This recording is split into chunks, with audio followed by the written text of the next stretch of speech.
pessoal, aqui é a Gabriela e no vídeo de hoje eu vou responder para vocês como que a gente pode criar metas que sejam desafiantes, mas ao mesmo tempo realistas. Para isso, eu vou trazer técnicas e estratégias que auxiliam na hora da gente criar as etapas necessárias para alcançar os nossos objetivos. Muitas vezes a gente vai lá e se matricula um ano na academia, mas acaba indo só nas primeiras semanas. Ou a gente começa a cortar alimentos da nossa rotina com o objetivo de perder peso, mas acaba que não traz nenhum resultado. A gente se esforça mesmo, mas em determinado momento parece que o nosso foco já não está mais ali e a nossa motivação começa a baixar, porque a gente não está alcançando os nossos objetivos. Mas então, como que a gente pode estabelecer metas que sejam desafiantes o suficiente para nos manter motivados, mas ao mesmo tempo realistas o suficiente para que a gente possa alcançar os nossos objetivos? Primeiro, a gente vai falar sobre a importância de dividir os nossos objetivos em pequenas metas. Pensem comigo. Quando a gente quer aprender um idioma diferente, por exemplo, não é da noite para o dia. Primeiro a gente se matricula num cursinho, começa a aprender o básico, até que aos poucos a gente vai desenvolvendo uma maior fluência. A mesma coisa na academia. Nos primeiros treinos não tem como a gente usar os aparelhos mais pesados, mas com o tempo a gente vai conseguindo aumentar a intensidade e a frequência dos exercícios. Bom, a gente já sabe que é essencial dividir os nossos objetivos em pequenas etapas. Mas então, como é que eu faço isso? Para facilitar essa organização, a gente vai começar definindo qual é o nosso objetivo e entender ele. Se não, como é que eu vou alcançar o meu resultado se eu nem sei onde eu quero chegar? Afinal, o que eu quero? É correr aquela maratona de 21 quilômetros que vai ter daqui a 6 meses? Ou é passar naquele concurso tão sonhado que vai ter no ano que vem? Nesse momento, é muito importante que a gente possa construir metas que sejam bem específicas.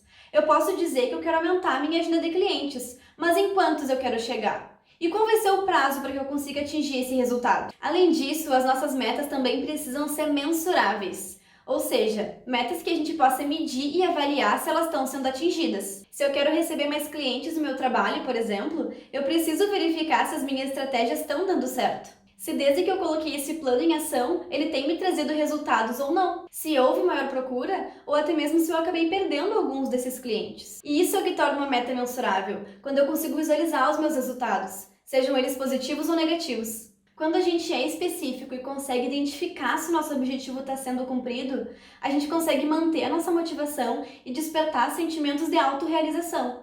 Resumindo, metas específicas incluem ações, objetos e indicadores específicos e são mensuráveis, porque nos permitem medir o nosso sucesso. Então, para colocar em prática os nossos objetivos e atingir as nossas metas, a gente vai começar criando um plano de ação. Isso significa aprender o passo a passo necessário, estabelecer um cronograma para cada etapa e identificar os possíveis obstáculos que podem aparecer ao longo do percurso. Esse planejamento vai ser dividido em 5 etapas. E a primeira deles é a definição do objetivo. Aqui é o momento de criar uma meta específica e mensurável, que seja possível de ser atingida e que garanta a nossa motivação durante o processo. Se eu quero emagrecer, por exemplo, eu posso definir de um jeito mais específico qual é o meu propósito, pontuando quantos quilos eu quero emagrecer e em quanto tempo eu pretendo alcançar esse meu objetivo. Por exemplo, quero emagrecer 5 quilos em 3 meses. Aqui eu tenho a ação que eu quero realizar, que é emagrecer, a meta que eu quero atingir, que são 5 quilos, e o prazo para alcançar esse meu objetivo, que é de 3 meses. E se a minha intenção for a de praticar exercício físico, por exemplo? Eu preciso saber qual atividade eu vou fazer, qual é a minha meta e em quanto tempo eu quero atingir. Posso dizer que a minha meta é correr 20 quilômetros em 5 meses. Assim fica mais fácil de visualizar o meu objetivo e a partir disso começar a colocar ele em prática. É fundamental lembrar que as metas precisam ser determinadas de acordo com as necessidades e desejos de cada pessoa. Elas também precisam ser realistas e alcançáveis, e que possam ser revisitadas de vez em quando. Às vezes, a gente estipula um objetivo que depois de um tempo não faz mais sentido, e ele pode ser interrompido. Assim, a gente pode definir outros que estejam de acordo com aquilo que a gente quer. Depois de definir o nosso objetivo, a gente vai para a etapa 2, a de realizar um plano. E a pergunta que a gente precisa se fazer é: o que eu vou fazer e como eu vou fazer para alcançar esse objetivo? Nessa etapa, é importante que a gente possa identificar ações possíveis de serem realizadas, coisas que estão no nosso alcance e que estão no nosso controle. Também é necessário que as nossas metas sejam alcançáveis, mas desafiadoras, e que a gente tenha os recursos e as habilidades necessárias para alcançar elas. A partir disso, a gente vai elaborar um passo a passo, dividido em pequenas etapas. Por exemplo, se meu objetivo objetivo for de passar no vestibular, o plano pode incluir coisas como me matricular num cursinho, organizar uma rotina de estudos ou assistir videoaulas no YouTube. Também é importante que a gente consiga medir o nosso progresso. Para isso, a gente vai definir indicadores de desempenho. Por exemplo, eu posso fazer simulados toda semana e comparar os resultados. Assim eu vou poder observar se eu estou atingindo o meu objetivo ou não. Da mesma forma, eu posso pedir feedback para as pessoas que me acompanham. E isso é fundamental para que a gente passe para a próxima etapa, que é de fazer ajustes. Ou seja, se eu perceber que mesmo com o meu plano de ação eu não estou atingindo o meu resultado, é o momento para que eu possa fazer ajuste nas minhas metas. Por exemplo, se eu não estou atingindo a nota que eu gostaria, talvez seja o momento para eu rever a organização de estudos ou pedir ajuda para algum professor. A quarta etapa é destinada para que a gente reflita sobre o nosso processo e comemore as nossas conquistas, por menor que elas sejam. Isso ajuda a manter a motivação e confiança.